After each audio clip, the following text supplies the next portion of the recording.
Hi, my name is Diana Monti, and I'm studying economics and management here at the Massachusetts Institute of Technology in Cambridge, Massachusetts. Every great inventor is constantly aware of and questioning what's going on around them. This constant observation allows them to recognize all the potential for innovation that the world has to offer. Today, I'm going to challenge you to look at the world with a fresh perspective for innovation. Let's see all the opportunities for innovation that we can find driving around Cambridge, the home of MIT.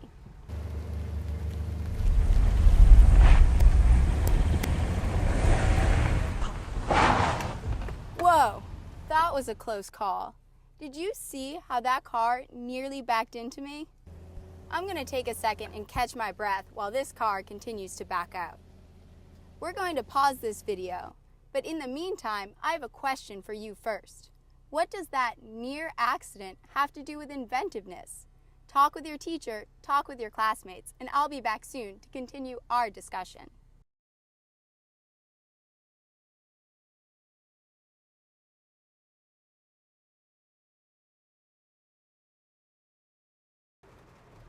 Welcome back. I hope that you had a nice class discussion. Imagine how many people get into accidents every single day because they have to back out of a blind driveway, just like that one. What if these people had some sort of device in their driveway that could rotate the car 180 degrees? Then they wouldn't have to back out onto the street. Imagine all the accidents and aggravation that could be avoided if there existed such a car turntable device. So that near accident was actually an opportunity for innovation. I challenge you to look for more opportunities for innovation just like that one. As Marcel Proust said, the real act of discovery consists not in finding new lands, but in seeing with new eyes. As we've been driving around, I've seen lots of dangerous and inefficient situations that pose great opportunities for invention. Now it's your turn to talk with your classmates about some of the opportunities for engineering innovation that you noticed. You don't have to limit yourself to things that you just saw. Look around your classroom or think about your everyday life. The opportunities for invention are everywhere. See you soon.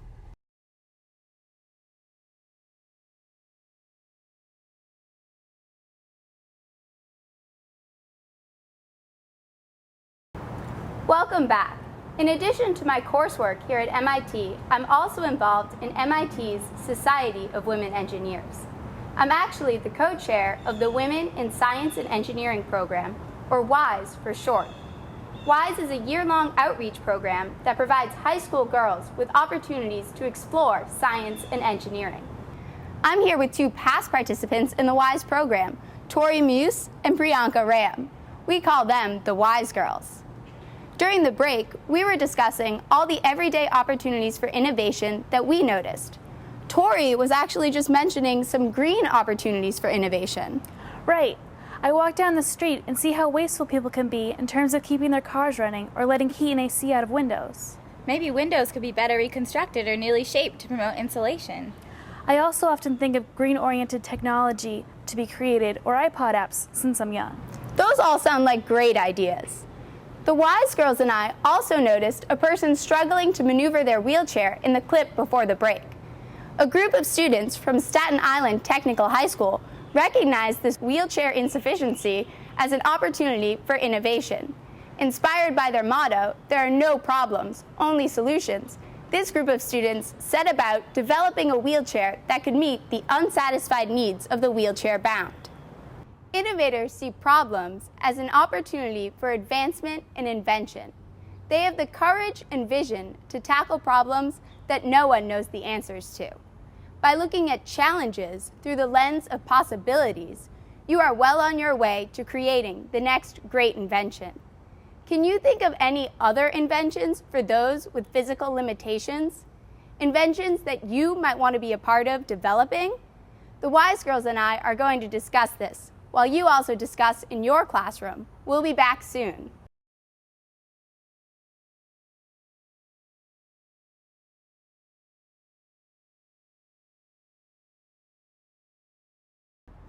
Welcome back. The Wise Girls and I had a nice discussion, and I hope that you had a nice discussion in your classroom as well. Please share with us your invention ideas for those with physical limitations on the Blossoms website. Let's start a great discussion on the topic. I know I often take for granted the innovative thinking behind everyday items. It is easy to forget the innovation this light bulb embodies. There were years of experimenting that went into developing the light bulb. The first time that Thomas Edison tried to create the light bulb, he failed. After making several changes, he tried again and failed again. But what made Thomas Edison different from other people is that he stuck with it, and after nearly 10,000 more attempts, he finally successfully created the very first light bulb. But Edison did not think any of his failures were actually failures. Edison said, If I find 10,000 ways something won't work, I haven't failed. I'm not discouraged, because every wrong attempt discarded is just one more step forward. Do you turn your mistakes into learning opportunities? Adopt the same attitude as Edison did. Learn from your mistakes and be persistent. The light bulb wasn't the only thing I invented. I also invented the telegraph, batteries, cement, and the phonograph, among many other things. Edison, you're always so practical and observant. Well, the classic marketing philosophy says to fill the unmet need. So I invented useful items that a majority of the population could use. Every one of us has practical skills that we can offer the world. The world needs your talents and ideas just as the world needed Edison's. More often than not, a great idea takes time, effort, and perseverance in order to develop into a successful invention. You have to learn from your mistakes, but sometimes mistakes can be inventions in themselves. Sometimes inventions are simply stumbled upon. Did you know ice cream was originally exclusively for the wealthy? Yeah, but by the early 1900s, ice cream became affordable, and vendors began to sell it on street corners from glass dishes for only a penny. Unfortunately, sanitation became an issue, and many people would accidentally walk off with the glass dishes or break them. Eventually, paper cups and biscuit cups replaced these glass dishes. My favorite way to eat ice cream is from a cone, though. I wonder who thought of that. Well, in 1904, at the World's Fair in St. Louis, Missouri, an ice cream vendor named Arnold Fernaccio ran out of paper dishes at the fair. A friendly Syrian waffle vendor nearby, named Ernest Hamwi, rolled some of his pastries into a cone and gave them to Arnold to hold the ice cream in. I'm sure word spread quickly throughout the fair. It sure did. Many other vendors began constructing their own waffle cones to sell ice cream in. Everyone wanted to take credit for the new delicious invention. That just goes to show you that you never know when or where innovation may occur. By constantly looking for problems and opportunities for innovation, you greatly increase your invention potential. So girls, how are you going to increase your awareness of everyday opportunities for innovation? I'm going to watch and read the news to look for opportunities for new safety-oriented inventions inspired by real-life accidents and tragedies. By keeping up with the news, I can be aware of trends and inventions as well as concerns. I'm going to deliberately take alternate routes to school and to my different activities so that I can always be witnessing new things. I'm also going to use social networking sites to post links and progress in the engineering field, as well as things that excite me. Yeah, like on Facebook and Twitter. That would be a great way to promote engineering in your own community. Those all sound like great ideas, girls. I'm sure you're going to be overflowing with new invention ideas soon. So, the Wise Girls and I are working to increase our awareness of everyday opportunities for innovation. What are you going to do to increase your awareness?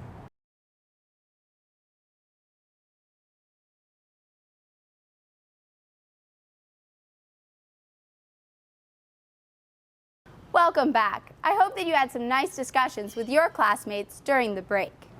I'm excited to keep looking for opportunities and innovation, but right now, I can't stop thinking about that near accident you had while driving around earlier. Me too. I really think we should pursue some sort of driveway car turntable device. I think it has so much potential, but I have no idea where to begin. Well, girls, there certainly are lots of stepping stones and hurdles throughout the innovation process, but thankfully, there's also lots of great resources out there that can help us along the way. Let's see if my friend Lou Goldish can help us out. Success as an entrepreneur doesn't just happen. Sure, you need an idea, but you also have to be willing to work hard, to face challenges, and to persevere. And if that's okay with you, you can start at any time, even in high school. How do I know? Because I work with many entrepreneurs who started in high school. I am Lou Goldish, Senior Advisor in the Venture Mentoring Service at the Massachusetts Institute of Technology. We provide experienced business people to mentor students and others starting ventures at MIT. In the process of creating a business out of your idea, you need to do three things: thinking, analyzing, and doing. So far, you've been thinking, noticing needs and coming up with ideas. Now you might say, okay, I thought of something, I'm ready to start a business. But wait, does anyone want your product or service? Can your product or service be sold at a price at which you can make a profit? Now you have to start analyzing. So, what do we mean by analyzing, or to use business terminology, market analysis? You can't just Google how many people want to buy my product and can I make a profit? Here's where the analyzing comes in. You look for information that you can Google, or that you can look up in the library or in reports or magazines. You ask potential customers questions that they can answer easily. Then you analyze all the information you've collected so that you can determine, do people want to buy my product and can I make a profit? Here are some of the issues you may want to look into. What am I enabling people to do that they couldn't do before or can now do better? How many similar products are sold annually? How much are people paying for those products? What do people think of my product when I describe it to them? From analyzing that information, you can then answer questions such as, whom should I sell to? How much should I charge? How much can I sell over time? What will my profit be? Pay attention to that word profit. The measure of your business success is not how much you sell, it's how much money is left over after you make your sales. Remember, you have to pay the cost of building your product. You have to pay the cost of running your business. Unless you're doing charity or social service, you are in business to make a profit. So, you've done your thinking and decided on an idea. You've done your analyzing and concluded that your idea is worth pursuing. Now you're ready to start doing. There are certainly lots of steps to go through in the invention process, but if we approach them methodically, then the whole process seems a lot less daunting. So you want to pursue this driveway turnaround device. Well, what specifically is the problem that you want to solve, or the device that you want to create? You want to have a clear idea of exactly the problem in mind. Well, the near accident occurred because the car was backing out of a long, skinny driveway that was too narrow to turn a car around in. So we want to develop a device that can safely rotate a car 180 degrees and can fit in a narrow driveway, kind of like the cable car turnarounds in San Francisco. The device must also be affordable, so that it is feasible for the general public to purchase it. Now that we have in mind precisely the problem that we want to tackle, it's time to evaluate the potential of this innovative idea. This is the second step in the invention process. Novelty alone may mean nothing if your idea does not have good commercial potential.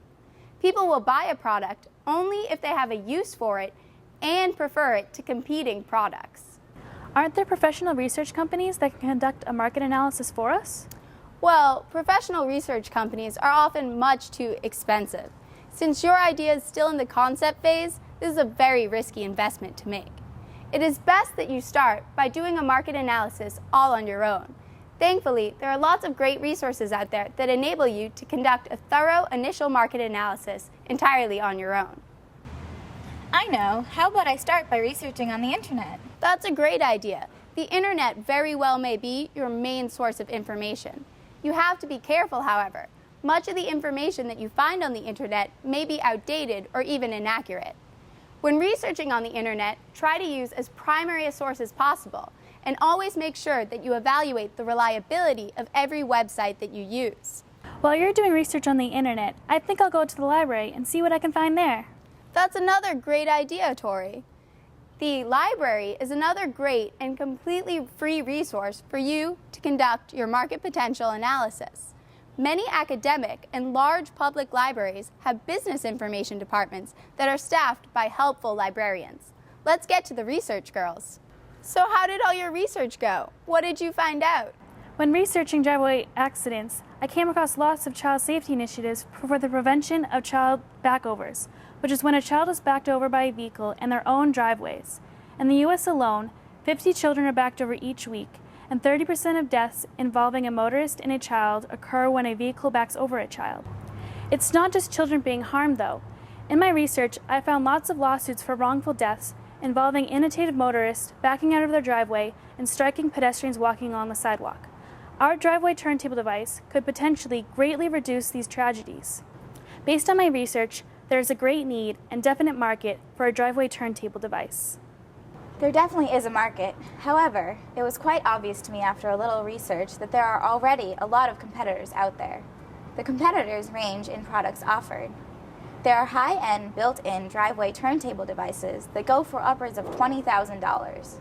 There are also economy class devices that cost around $6,000 to $8,000. As I browsed through the competitors' products, I started thinking about all of the desirable and necessary features that a driveway turntable device must have. Consumers would need a product that is durable, weather-resistant, capable of handling heavy loads, child-safe, and adherent to local and national regulations. Customers may also like a product that is pleasing to the eye, quiet, fully automatic, easy to install, and dual rotational. Given all these features and safety controls, I'm not sure if it would be feasible to create a cheaper product than what is already available, while meeting the durability and safety requirements of the customers. Great job with the research, girls. As you can see, it doesn't take lots of money and a professional research company in order to conduct an initial market analysis that allows you to evaluate whether your idea has true innovation potential. Our challenge, your challenge, is this. Might there be some innovation in designing an easy-to-use driveway turntable device that breaks the cost barrier of about $1,000? Let's have this be another one of our ongoing projects, and let's start another shared dialogue on the Blossoms website. Maybe we can invent an inexpensive driveway turntable device together and save lives. Let's pause now and give you a chance to discuss with your classmates possible ways of bringing down the cost of a driveway turntable.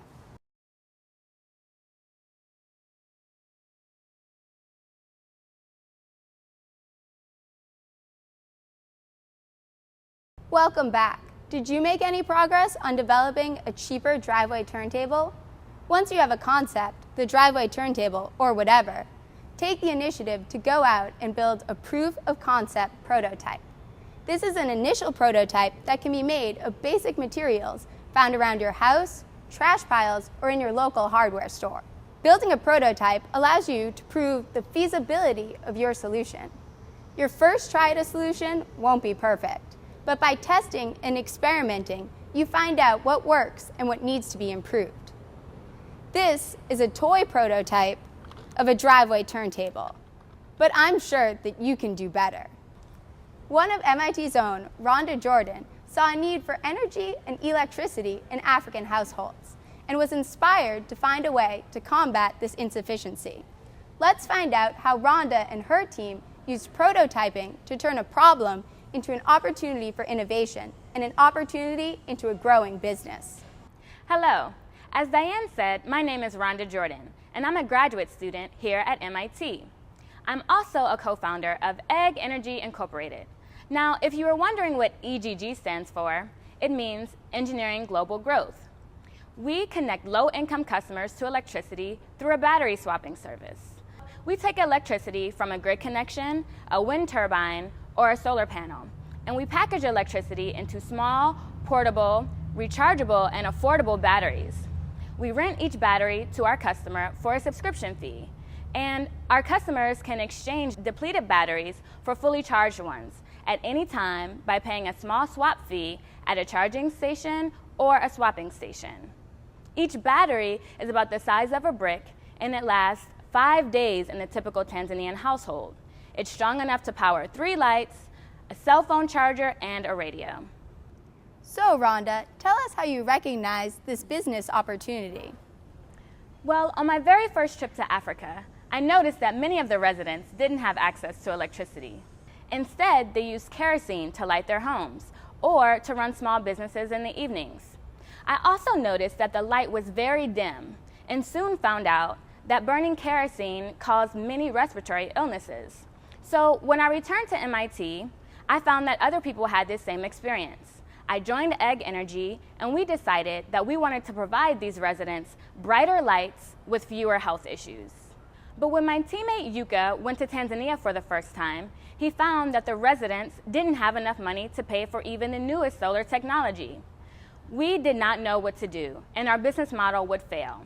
So Yuka decided to spend time with the residents, observe how they spent money, and what energy services they were purchasing. He observed that residents walked on a regular basis to the nearby market. They spent a total of $125 on AA batteries and kerosene. So then how did you come up with a solution? So our team put together a business model to install and distribute solar home systems that were going to be affordable.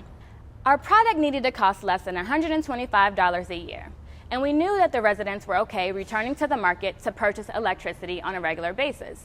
So we decided to look into battery technologies and found the absorbed glass mat battery. We found that it won't leak lead into the environment and was large enough to power multiple devices. So our team decided on a battery swapping service. Instead of providing homes with solar home systems, we'll use solar to charge the batteries instead. As we saw with Rhonda, and as we learned from Thomas Edison earlier, it takes trials, vision, and perseverance in order to create a successful invention. Did you know that WD-40 got its name because there were 39 formulas before it that didn't work? You can't buy WD-27. Huh, I wonder if that's why they got the name 7-Up too. Did they try 6-Up? 4-Up? All right, let's get serious. Now it's your turn to start creating your solution to your favorite problem. It could be the driveway turntable or something completely different. During the break, take some time to start creating a vision for your solution and maybe even start drawing some prototypes. Have fun with it.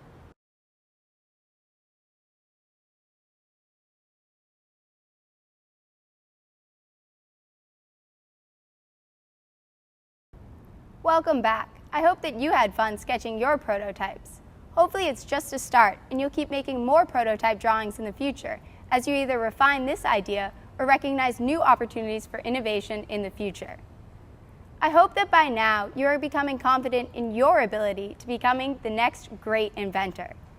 If you follow your passions, stay determined, and always be on the lookout for new opportunities, you may be amazed at what you can accomplish. We're going to close with one more real-life story. William Sanchez has inspired me, and I hope that his story can inspire you as well. Hello everyone, my name is William Sanchez and I'm the CEO and founder of CoreChip Technologies. My story may resonate with many of you. It's a very simple story.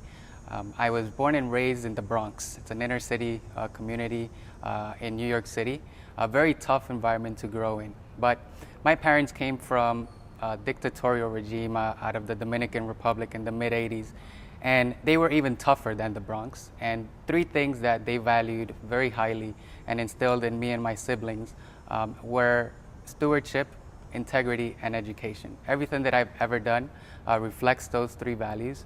I came to MIT in 2001, and now MIT was a place that I did not knew existed when I was in high school. In high school, I remember the day crossing the street with a friend of mine who mentioned that I should apply to this school named MIT.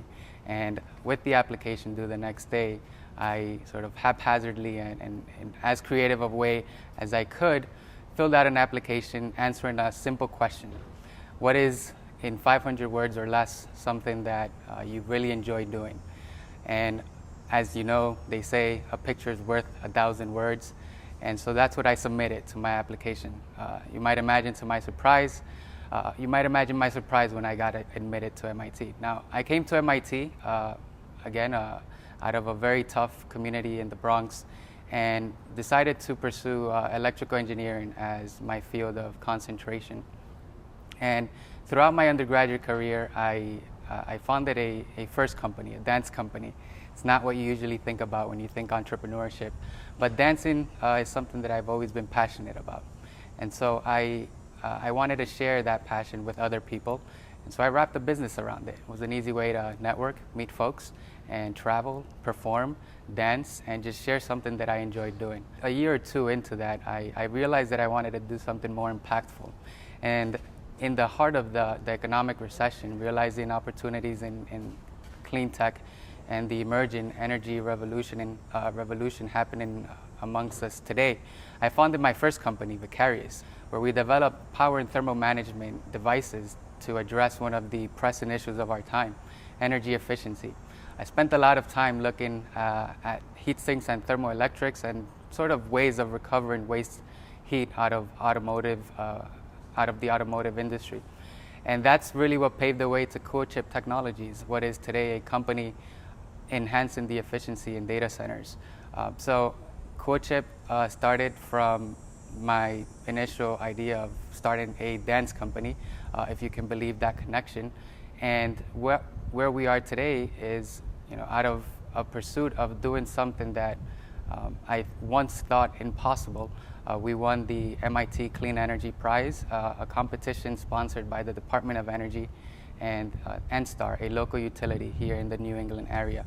So if there's one thing that you should always keep in mind is chase your dreams. If you believe in something, if there's something pressing inside of you, you want to chase that and not let anybody tell you otherwise, because there's no dream that cannot be accomplished.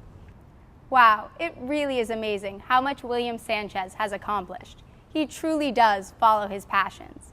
But with all that you've learned in this video, you are right on track to follow in his successful footsteps. To wrap up all that you've learned today, and to give you a chance to tie together all the brainstorming that you've done, I'm going to introduce you to the elevator pitch. Imagine the following scenario. You're waiting for an elevator. The elevator doors open, and there stands your ideal investor. It's the chance of a lifetime, but the chance only lasts as long as the elevator ride. A great way to think of an elevator pitch is as a clear, concise, and well-practiced description of your business that a friend or your mother could quickly and easily understand. Always have your best version of your elevator pitch memorized so that you can take advantage of opportunities whenever or wherever they may arise. Of course, an elevator pitch isn't just restricted to only elevators. Rather, it comes in handy anytime you want a concise description of your company. The average attention span of the human being is only 30 seconds, so you have very limited time to make a powerful first impression. So, William Sanchez, what's your elevator pitch? Well, Diane, data centers are huge hogs of electricity. More and more people are entering the computing world, and those already in are demanding more computing performance. So the real problem is that there's no way to cool electronics efficiently. So at CoreChip, we found a way to do that 10 times better than what's out there today. And so it's a very big market that we're trying to address and pave the way forward for energy efficiency and clean tech. We're licensing technologies out of MIT and Sandia National Labs in order to build our first products. What do you think of his pitch? Are you sold? I hope that this video has inspired you to always be on the lookout for opportunities for engineering innovation. Up on your screen right now is a summary of the key steps that we have outlined for you. These can be printed out from the website of this video. Now, as we close, your final challenge is to create and give an elevator pitch for your product. Assume that we're in a high-rise building, so the ride is at least 30 seconds. Goodbye for now, and best of luck in all of your invention endeavors.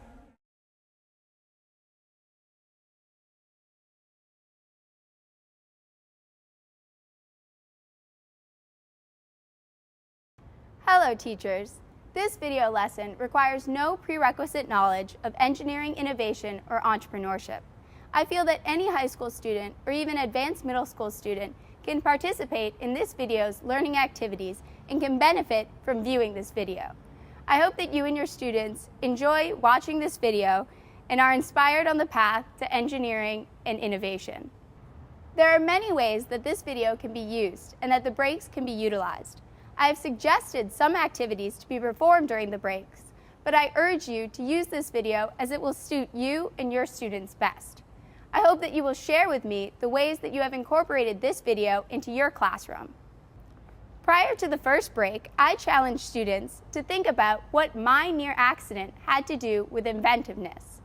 You can break students up into groups or have them discuss with their neighbors how problems and challenges can be looked at as opportunities rather than as problems. During this break, I hope that students start viewing problems as opportunities. During the second break, I suggest that you give students a few minutes to brainstorm opportunities for innovation that could either be inspired by the video that they just watched or inspired by their everyday lives. What problems and hassles do students face every day? Encourage students to look at these problems as opportunities. The third break can be used to discuss further opportunities for invention and innovation. This break is supposed to be targeted at thinking about inventions for those with physical limitations, and we hope that you will continue your discussions on the Blossoms website in the future. By the fourth break, students have spent quite some time brainstorming lots of innovative ideas. We hope that they will continue this brainstorming in the future, and we hope that during this break, students can discuss with their neighbors or in small groups ways that they will continue to be mindful of innovative opportunities in the future. You could have each group or even every student choose one thing that they're going to focus on in order to develop their perspective for innovation. The fifth break offers a pause for students to discuss possible ways to bring down the price of a driveway turntable. This is another one of our ongoing projects, and we hope that you will share your ideas with us on the Blossoms website. In the sixth break, students in groups or on their own have the chance to focus on one innovative idea and really develop a solution for it. We hope that they think about what their actual solution is going to be, and they can start drawing prototypes of feasible solutions. Before the final break, I challenge students to create and give an elevator pitch for their product. Some or all of the groups could then give their elevator pitch to the class, or you could make this a homework assignment and then have an elevator pitch contest in a later class period. If you and your students are really inspired by this video and want to continue to develop your innovative and entrepreneurial skills, I hope that you use this video as a launching point for a more in-depth discussion and more in-depth study. If you go to the Blossoms website, you can find additional resources for a long-term student project on engineering, innovation, and entrepreneurship. Thank you for inviting me into your classroom, and I hope that you have enjoyed this video. I hope that you and your students continue your discussions in your everyday lives and on the Blossoms website in the future. Thank you.